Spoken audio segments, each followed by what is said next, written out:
Hello and welcome back to Friday Reads, where we help you find your next read. My name is Jill. And I'm Julie, and Jill and I are decked out in our Camp Read Some More t-shirts. Today we're featuring books that feature camping, campfire cooking, because our summer reading program theme is Camp Read Some More Adventure Awaits.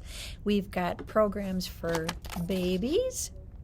We've got a program for youth, which goes up through 5th grade.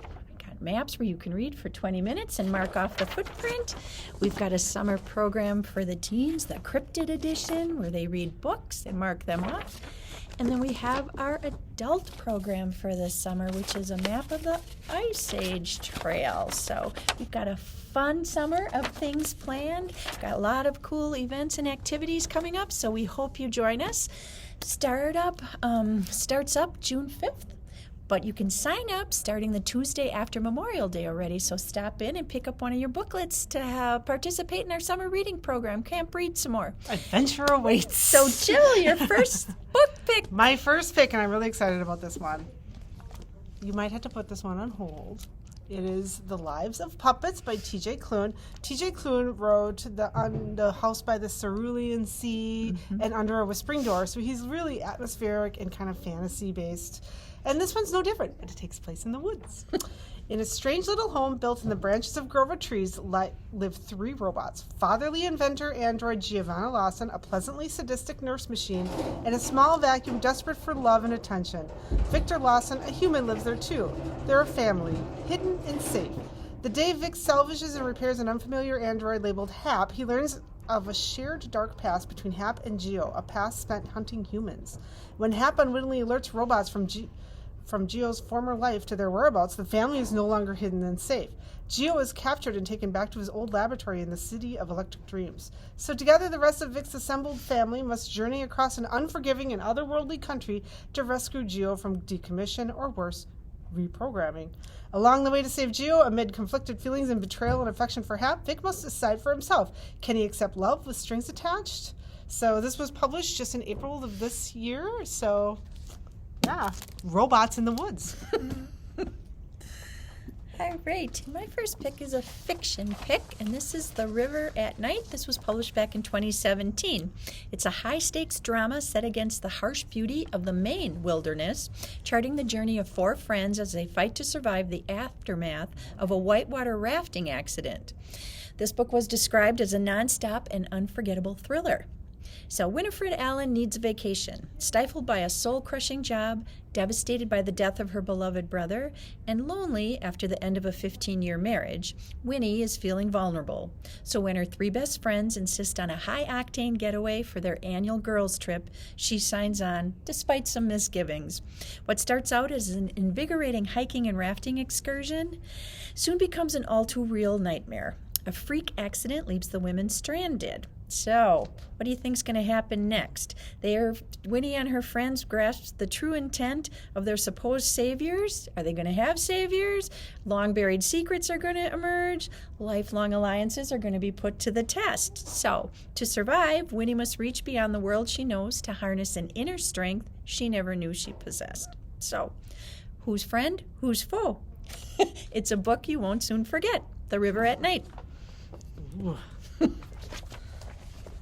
My next one is nonfiction, and it's Wisconsin nonfiction. Hunting Camp 52, Tales from a Northwoods Deer Camp by John Marvin Hansen.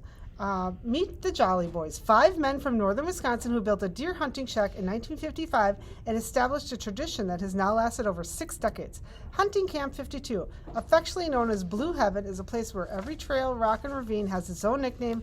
Every kill is recorded by hand on a window shade. Every hunter happily croons along during evening songfest, and every rowdy poker game lasts late into the night. The outhouse is always cold, the porcupines are always a problem, and the vehicles are always getting stuck in the mud. But there's nowhere else these men would rather be. In Hunting Camp 52, Tales from the Northwoods Deer Camp, John Marvin Hansen, the son of one of the original Jolly Boys, recounts the side-splitting antics, the memorable hunts, and the profound camaraderie that has developed over 60 seasons at Blue Heaven. Hansen also includes more than 20 recipes for gourmet comfort foods prepared each year at camp, from pickled venison hearts to Norwegian meatballs to the treasured recipe for really spaghetti. As the Jolly Boys age and younger generations take up the mantle of Blue Heaven, Hansen comes to appreciate that hunting camp is not about bagging a trophy buck as much as it is about spending time with friends and family members who matter most. So if you want to take a little trip to the North Woods with some hunting guys, you can do it with that book. My next pick is a nonfiction pick, and this is Go Wild, 101 Things to Do Outdoors Before You Grow Up by Fiona Dinks. People these days are often homebound, entertaining themselves with the internet, television, video games, text messages, but they get completely disconnected from the reality of the great outdoors. Many have never simply experienced those pleasures such as telling stories around a warm campfire, camping outdoors, or whittling a stick. Go Wild is the perfect book for families with kids ages 10 to 14 wanting to get in touch with the natural world. The author describes a range of wild and fun adventures for families to share. Readers learn potentially life-saving skills that give them confidence, independence, and a sense of environmental awareness. Topics include things like building shelter, building a fire, foraging for food, cooking outdoors, tools and weapons, bushcraft skills, water and keeping clean, and safety. From making a catapult to catching crayfish, creating fires without matches, to constructing a teepee, this book is all about thrilling activities, amazing discoveries, and young people having the time of their lives in the great outdoors. So check out Go Wild. My next pick is called The Seed Keeper by Diane Wilson. This was published in 2021. A haunting novel spanning several generations, The Seed Keeper follows a Dakota family struggle to preserve their way of life and their sacrifices to protect what matters most. Rosalie Ironwing has grown up in the woods with her father, Ray, a former science teacher who tells her stories of plants, of the stars, of the origins of the Dakota people. Until one morning, Ray doesn't return from checking his traps. Told she has no family, Rosalie is sent to live with the foster family in nearby Mankato, where the reserved, bookish teenager meets rebellious Gabby Makespace in a friendship that transcends the damaged legacies they've inherited. On a winter's day many years later, Rosalie returns to her childhood home. A widow and a mother, she has spent the previous 2 decades in her white husband's farm, finding solace in her garden even as the farm is threatened first by drought and then by a predatory chemical company. Now grieving, Rosalie begins to confront the past on a search for family, identity, and a community where she can finally belong. In the process, she learns what it means to be descended from women with souls of iron, women who have protected their families, their traditions, and the precious cache of seeds through generations of hardship and loss, through war of the insidious trauma and boarding schools. Weaving together the voices of 4 indelible women, The Seed Keeper is a beautifully told story of reawakening, of remembering our original relationship with the seeds, and through them to our ancestors. So a little bit different ancestor story to Blue Heaven than in the former book. My next pick is called Camp by Elaine Wolf. This was published back in 2012. It's a coming-of-age novel about bullying, family relationships, and the collateral damage of secrets. This book was described as a great choice for book clubs, both teens and adults. So every secret has a price. For most girls, sleepaway camp is great fun. But for Amy Becker, it's a nightmare. Amy, whose home life is in turmoil, is sent to Camp Takawanda for girls for the first time as a teenager. Although she swears she hates her German immigrant mother, who is unduly harsh with Amy's autistic younger brother, Amy is less than thrilled about having to go to camp. At Takawanda, she is subjected to a humiliating initiation and relentless bullying by the ringleader of the senior campers. As she struggles to stop the mean girls from tormenting her, Amy becomes more confident. Then a cousin reveals dark secrets about Amy's mother's past, which sets in motion a tragic event that changes Amy and her family forever. So this was a winner of the Foreign National Literature Award and selected as a Book of the Month by the Holocaust Memorial and Tolerance Center of Nassau County in New York. It's widely recommended on a lot of lists that I saw by librarians, teachers, and book groups. So check out Camp by Elaine Wolf. My next one is a thriller. It's got to be a thriller if you're going in the woods. If you're camping in the woods.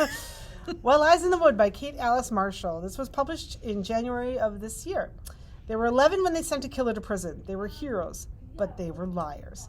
Naomi Shaw used to believe in magic. 22 years ago, she and her 2 best friends, Cassidy and Olivia, spent the summer roaming the woods, imagining a world of ceremony and wonder.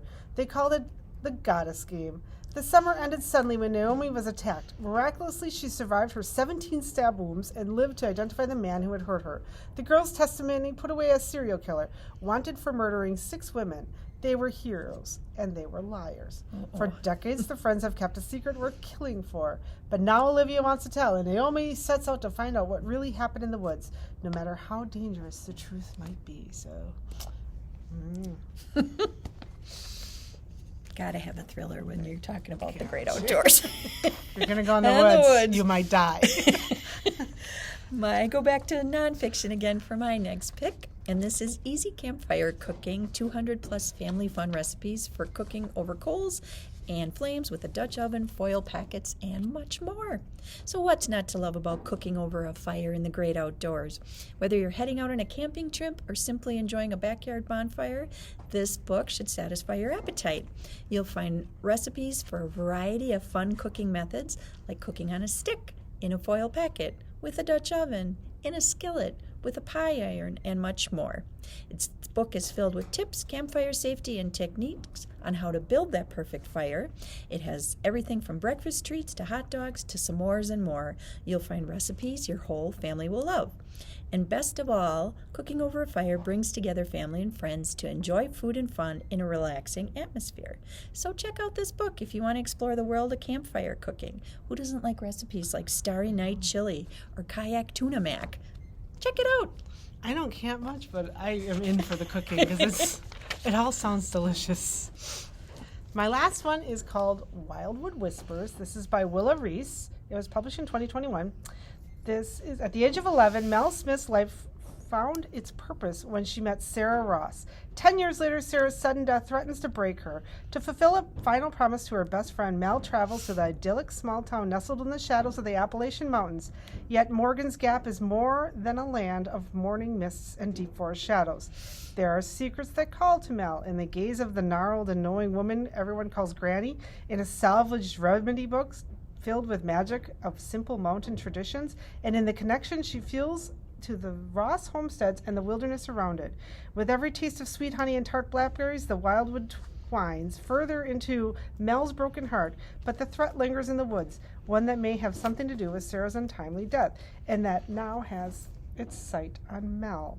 The wildwood is whispery. It has secrets to reveal if you're willing to listen. So, another murder mystery, or I don't know if it's murder or something else. My last pick is one of my favorite books. This is Into the Wild by John Krakauer. This goes back. This was published back in 1996. Love the book, love the movie, including the soundtrack by Eddie Vedder.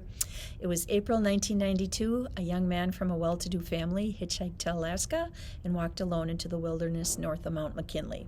His name was Christopher Johnson McCandless. He had given $25,000 in savings to charity, abandoned his car and most of his possessions, burned all the cash in his wallet, and invented a new life for himself. 4 months later, a party of moose hunters found his decomposed body. How McCandless came to die is the unforgettable story of Into the Wild. Immediately after graduating from college in 1991, he had roamed through the West and Southwest on a vision quest like those made by his heroes Jack London and John Muir. Wow. In the Mojave Desert, he abandoned his car, stripped it of his license plates, and burned all of his money. He would give himself a new name, Alexander Supertramp, and unencumbered by money and belongings, he would be free to wallow in the raw, unfiltered experiences that nature presented to him. Craving a blank spot on the map, McCandless simply threw away the maps. Leaving behind his desperate parents and sister, he vanished into the wild.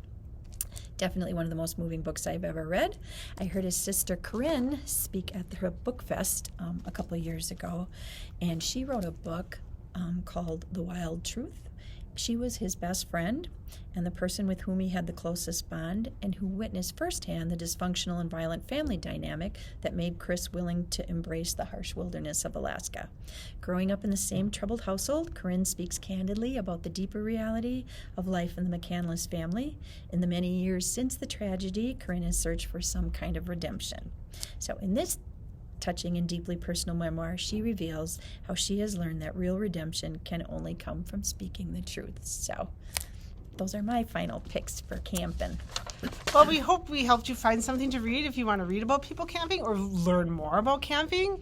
We hope we see you Tuesday at the Kimberly Public Library, where you can start signing up for our summer reading program, Camp Read Some More, Adventure Awaits. You know, you can find our videos on our Facebook channel and on our YouTube channel. Jill's always got that link from the Kimberly Public Library website. And until next time, we thank you for watching. Bye.